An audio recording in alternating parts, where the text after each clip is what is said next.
வாசிக்கலாம் வாங்க. யோசுவா ஆகமம் அதிகாரம் 1.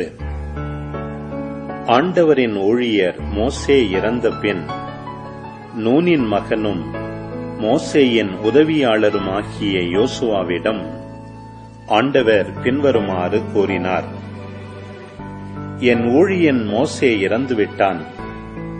இப்பொழுது நீ புறப்பட்டு யோர்தானை கடந்து இந்த மக்கள் அனைவரோடும் நான் இஸ்ராயேலருக்கு கொடுக்கும் நாட்டுக்குச் செல். மோசேக்கு நான் கூறியவாறு உன் காலடி படும் இடத்தை எல்லாம் உங்களுக்கு கொடுப்பேன். பாலை நிலத்திலிருந்து இந்த லெபனோன் வரையிலும், யூப்ரத்தீசு பேராறு தொடங்கி இத்தியர் நாடு முழுவதுமாக, கதிரவன் மறையும் பெருங்கடல் வரையிலும் உங்கள் நிலமாக இருக்கும். உன் வாழ்நாள் முழுவதும் எந்த மனிதனும் உன்னை எதிர்த்து நிற்க மாட்டான். மோசேயுடன் நான் இருந்தது போல் உன்னோடும் இருப்பேன். உன்னை கை நெகிழ மாட்டேன், கைவிடவும் மாட்டேன். வீறு கொள், துணிந்து நில். ஏனெனில் இம்மக்களின் மூதாதையருக்கு கொடுப்பதாக நான் வாக்களித்த நாட்டை இவர்கள் உரிமையாக்கிக் கொள்ளுமாறு செய்வாய். திடமும் உறுதியும் கொண்டு என் ஊழியன் மோசே கட்டளையிட்ட எல்லா சட்டங்களையும் கடைபிடிப்பதில் கவனமாயிரு. நீ அதனின்று வலப்புறமோ இடப்புறமோ திரும்பாதே. அப்பொழுதுதான் நீ செல்லும் வழியெல்லாம் வெற்றி பெறுவாய். இந்த திருச்சட்ட நூலை உன் முன் நின்று அகற்றாதே. இரவும் பகலும் இதனை தியானம் செய்து இதில் எழுதியுள்ள அனைத்தையும் கடைபிடிப்பதில் கவனமாயிரு. அப்பொழுதுதான் நீ செல்லும் இடமெல்லாம் நலம் பெறுவாய், வெற்றி காண்பாய். நான் உனக்கு கட்டளையிடவில்லையா? வீறு கொள், துணிந்து நில், அஞ்சாதே, கவலைப்படாதே. ஏனெனில் உன் கடவுளும் ஆண்டவருமான நான் நீ செல்லும் இடமெல்லாம் உன்னோடு இருப்பேன். யோசுவா மக்களின் மேற்பார்வையாளருக்கு கட்டளையிட்டு கூறியது: பாளையத்தின் நடுவே சென்று இவ்வாறு மக்களுக்குரிய கட்டளையாக கூறுங்கள். உங்களுக்கு வேண்டிய உணவை தயார் செய்யுங்கள்.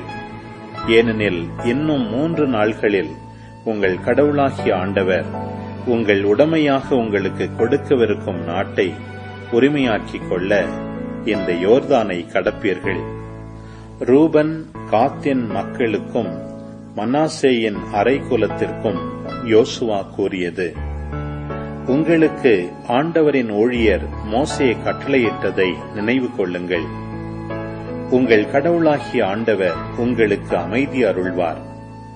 இந்நாட்டை உங்களுக்கு அளிப்பார். உங்கள் மனைவியரும் குழந்தைகளும் கால்நடைகளும் மோசே உங்களுக்கு கொடுத்த கீழே யோர்தானில் தங்கலாம். ஆனால் வலிமை மிக்க நீங்கள் படைக்கலம் தாங்கிய போர் வீரர்களாக உங்கள் சகோதரர்களுக்கு முன்பாக கடந்து சென்று அவர்களுக்கு உதவுங்கள். ஆண்டவர் உங்களுக்கு செய்தது போல் உங்கள் சகோதரர்களையும் அந்நாட்டில் குடியேற்றி அவர்களுக்கும் அமைதி அருள்வார். அதுவரை அவர்களுக்கு உதவுங்கள். அவர்களும் உங்கள் கடவுளாகிய ஆண்டவர் கொடுக்கும் நாட்டை உரிமையாக்கிக் கொள்வர். பின்னர் கதிரவன் உதிப்பதும் கடவுளின் ஊழியர் மோசே உங்களுக்கு அளித்ததும் நீங்கள் ஏற்கனவே உடைமையாக்கிக் கொண்டதுமான கீழே யோர்தானுக்கு திரும்பி வந்து அந்நாட்டை உரிமையாக்கிக் கொள்வீர்கள். அவர்கள் யோசுவாவிடம், நீர் எங்களுக்கு கட்டளையிடுவதை நாங்கள் செய்வோம். நீர் அனுப்பும் இடத்திற்கெல்லாம் நாங்கள் செல்வோம். நாங்கள் மோசேக்கு எல்லாவற்றிலும் கீழ்ப்படிந்தது போல் உமக்கும் கீழ்ப்படிவோம். உம் கடவுளாகிய ஆண்டவர் மோசேயுடன் இருந்தது போல் உம்மோடும் இருப்பாராக. உம் வாய்மொழியை எதிர்ப்பவன் எவனும், நீர் எங்களுக்கு கட்டளையிடுபவை அனைத்திற்கும் செவி கொடுக்காதவன் எவனும் கொல்லப்பட வேண்டும். வீறு கொண்டு துணிந்து நிற்பீராக என்றனர். யோசுவா ஆகமம் அதிகாரம் 2. நூனின் மகனாகிய யோசுவா சித்திமிலிருந்து 2 ஒற்றர்களை வேவு பார்க்க அனுப்பினார். அவர்களிடம், நீங்கள் சென்று நிலப்பகுதியையும் குறிப்பாக எரிகோ நகரையும் பாருங்கள் என்றார். அவர்கள் சென்று ராக்காபு என்ற பெயருள்ள விலைமாதின் வீட்டிற்கு வந்து அங்கு தங்கினர். சில இஸ்ரவேலர் இரவில் நாட்டை பற்றிய உளவு அறிய வந்தனர் என்ற செய்தி எரிகோ மன்னனுக்கு எட்டியது.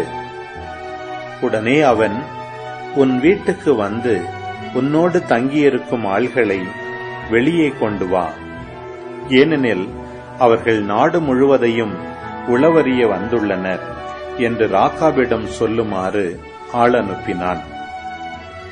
அப்பெண் அவ்விருவரையும் அழைத்து ஒளித்து வைத்த பின், சில மனிதர்கள் என்னிடம் வந்தனர், அவர்கள் எங்கிருந்து வந்தவர்கள் என்று எனக்கு தெரியாது. இருட்டிய பின் வாயில் கதவு சாத்தப்படும் பொழுது அவர்கள் வெளியே சென்றார்கள். அவர்கள் எங்கே சென்றார்கள் என்று தெரியவில்லை. விரைவாக அவர்களை பின்தொடர்ந்து பிடியுங்கள் என்றார்.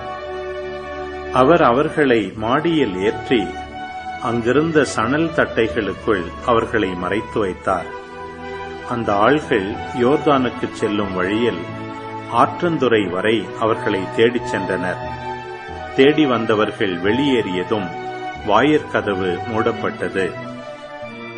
அவரோ மாடியில் இருந்த ஒற்றர்கள் உறங்கும் முன் அவர்களிடம் சென்றார்.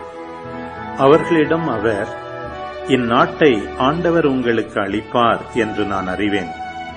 ஏனெனில் உங்களை பற்றிய அச்சம் எங்களிடையே எழுந்துள்ளது. உலகில் வாழ்வோர் அனைவரும் உங்கள் முன் நடுங்குகின்றனர். எகிப்து நின்று நீங்கள் வெளியேறும் பொழுது செங்கடலின் நீரை ஆண்டவர் வற்றச் செய்தது பற்றி அவர்கள் கேள்விப்பட்டுள்ளனர். நீங்கள் கீழே யோர்தானில் 2 எமோரிய அரசர்களான சீகோனுக்கும் ஓகுக்கும் செய்ததையும் அவர்களை அழித்ததையும் அவர்கள் அறிவார்கள். அதை கேள்விப்பட்டவுடன் எங்கள் இதயம் கலக்கமுற்றது. உங்கள் முன்னிலையில் எங்கள் உள்ளம் தளர்ந்திருக்கிறது. ஏனெனில் உங்கள் கடவுளாகிய ஆண்டவர் மேலே விண்ணுலகம் முதல் கீழே மண்ணுலகம் அனைத்திற்கும் கடவுள். நான் உங்களுக்கு இரக்கம் காட்டியது போல் நீங்களும் என் தந்தை வீட்டிற்கு இரக்கம் காட்டுவீர்கள் என்று இப்பொழுது எனக்கு ஆண்டவரின் பெயரால் வாக்குறுதி அளியுங்கள். நம்பத்தகுந்த அடையாளம் ஒன்றினை எனக்கு கொடுங்கள்.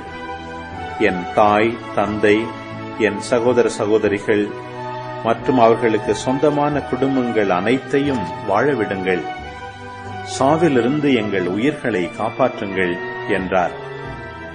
அதற்கு அந்த ஒற்றர்கள், எங்கள் உயிர் உம் கையில் உள்ளது. எங்களை பற்றி வெளியில் சொல்லாமல் இருந்தால் ஆண்டவர் எங்களுக்கு நாட்டை அளிக்கும் போது நாங்கள் உங்களுக்கு இரக்கம் காட்டுவோம், நம்பிக்கையுடன் நடந்து கொள்வோம் என்றனர். அவர் ஒரு கயிற்றின் மூலம் அவர்களை சாளரம் வழியாக இறக்கிவிட்டார். ஏனெனில் அவரது வீடு கோட்டை சுவரோடு இணைந்திருந்தது. அங்கே அவர் வாழ்ந்து வந்தார். அவர் அவர்களிடம், உங்களை துரத்துபவர்கள் கண்டுபிடிக்காதபடி நீங்கள் மலையை நோக்கி போங்கள். துரத்துபவர்கள் திரும்பும் வரை அங்கே 3 நாள்கள் ஒளிந்து கொள்ளுங்கள். பின்னர் உங்கள் வழியே செல்லுங்கள் என்றார். அப்பொழுது ஒற்றர்கள், நீர் எங்களிடமிருந்து பெற்ற வாக்குறுதியிலிருந்து நாங்கள் தவறமாட்டோம். நாங்கள் இந்நாட்டுக்கு திரும்பி வரும்பொழுது நீர் இந்த சிவப்பு கயிற்றை எங்களை இறக்கிவிட்ட சாளரத்தில் கட்டி வையும். உம் தாய், தந்தை, உம் சகோதரர்கள் மற்றும் உம் தந்தை வீட்டில் உள்ள அனைத்தையும் உம் வீட்டில் சேர்த்து வைத்திரும். உம் வீட்டிலிருந்து கதவுக்கு வெளியே எவராவது வந்தால் அவரது சாவுக்கு அவரே பொறுப்பாவார். நாங்கள் குற்றமற்றவர்கள். ஆனால் உம்மோடு வீட்டில் இருப்பவர் மீது எவராவது கை வைத்தால் அந்த இரத்தப்பழி எங்கள் தலை மீது விழும். நமக்குள் நடந்த இந்த பேச்சுவார்த்தையை நீர் வெளிப்படுத்தினால் எங்களிடமிருந்து நீர் பெற்ற வாக்குறுதிக்கு நாங்கள் பொறுப்பாளிகள் அல்ல என்றனர். அவர், உங்கள் வார்த்தைப்படியே ஆகட்டும் என்று சொல்லி அவர்களை அனுப்பி வைத்தார். அவர்கள் வெளியே சென்ற பின் அவர் ஒரு கருஞ்சிவப்பு கயிற்றை சாளரத்தில் கட்டி வைத்தார். அவர்கள் மலைக்குச் சென்று துரத்தி வந்தவர்கள் திரும்பிச் செல்லும் வரை 3 நாள்கள் அங்கே தங்கினார்கள். துரத்தியவர்கள் வழிநெடுக தேடியும் அவர்களால் கண்டுபிடிக்க முடியவில்லை. அங்கே தங்கியிருந்த 2 ஒற்றர்களும் மலையிலிருந்து கீழே இறங்கி பயணம் செய்து நூனின் மகன் யோசுவாவிடம் வந்து தங்களுக்கு நடந்த அனைத்தையும் எடுத்துரைத்தனர். மேலும் அவர்கள் யோசுவாவிடம், நாடு அனைத்தையும் கடவுள் நம் கையில் ஒப்படைத்துள்ளார். நாட்டில் வாழ்பவர் அனைவரும் நம்மை கண்டு நடுங்குகின்றனர் என்றார்கள்.